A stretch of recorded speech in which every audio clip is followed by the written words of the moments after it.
Assalamualaikum warahmatullahi wabarakatuh. Perkenalkan, saya Muhammad Ulil Asmi dari kelas SA dengan nomor NIM 1221022 akan sedikit menjelaskan tentang skema sanad hadis mu'dal dan hadis mu'allaq. Sebelum kita masuk ke materi, alangkah baiknya kita ketahui apa itu skema. Skema menurut Kamus Besar Bahasa Indonesia adalah padanan dari bagan atau rangka-rangka atau rancangan. Sedangkan skema secara umum adalah suatu bentuk, rancangan atau kerangka yang memuat gambaran tentang bagaimana cara mencapai suatu tujuan. Jadi, skema sanad hadis mu'dal dan hadis mu'allaq yaitu suatu kerangka atau padanan yang menggambarkan apa itu hadis mu'dal dan apa itu hadis mu'allaq.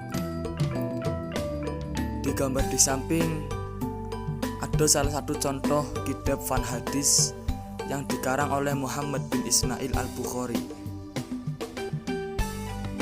atau biasa kita sebut dengan Imam Bukhari. Oke, mari kita masuk ke materi yang pertama, yaitu hadis mu'dal. Apa itu yang dinamakan hadis mu'dal?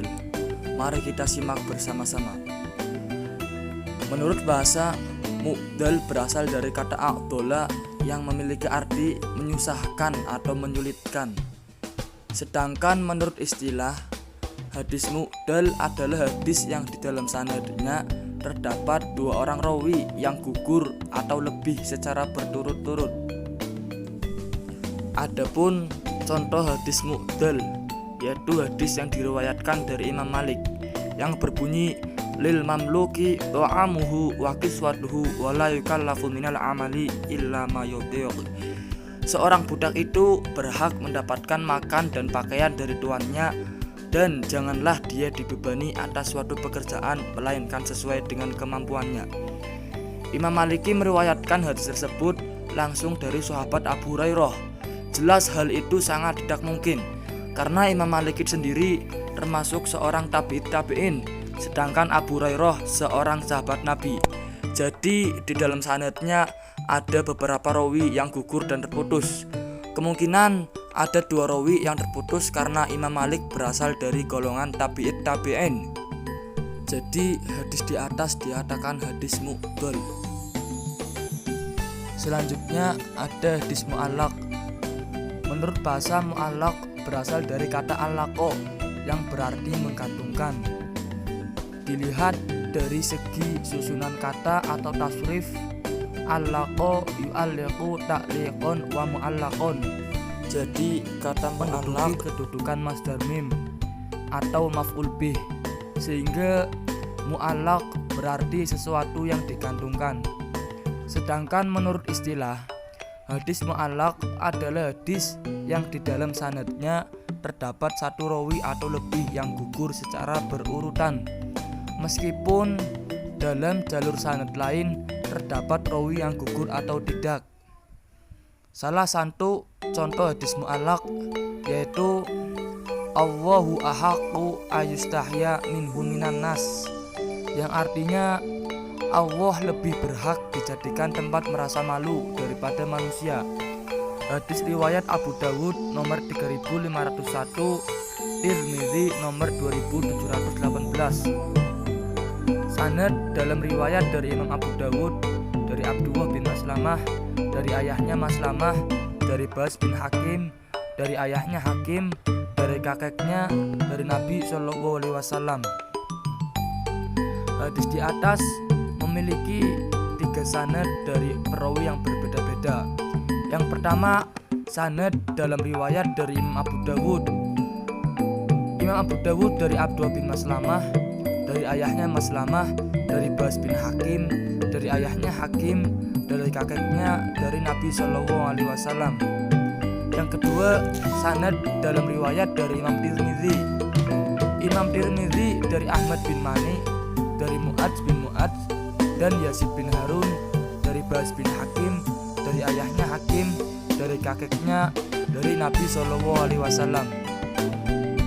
Sanad dalam riwayat dari Imam Bukhari menduduki sanad yang ketiga.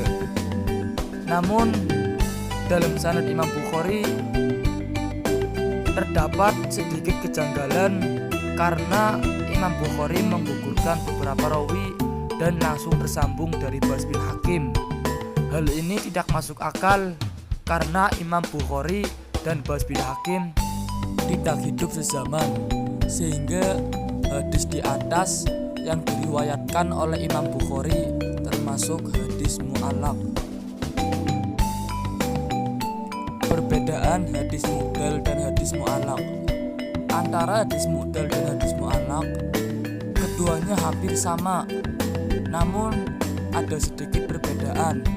Yang pertama, bila sebuah hadis terputus sanadnya mulai dari tengah secara berturut-turut, maka ia disebut hadis mu'dal. Jadi kata kunci hadis mu'dal adalah terputus sanadnya secara berturut-turut. Yang kedua, bila sebuah hadis terputus sanadnya hanya di awal satu orang perawi, maka ia disebut hadis mu'allaq. Maka kata kunci hadis mu'allaq adalah terputus sanadnya dari awal. Yang terakhir, yaitu inti dari skema sanad hadis mu'dal dan mu'allaq, yaitu padanan atau kerangka yang menjelaskan apa itu hadis mu'dal dan apa itu hadis mu'allaq. Dapat kita cermati bersama hadis yang pertama yang berbunyi lil mamluki ila akhirihi itu mempunyai dua sanad.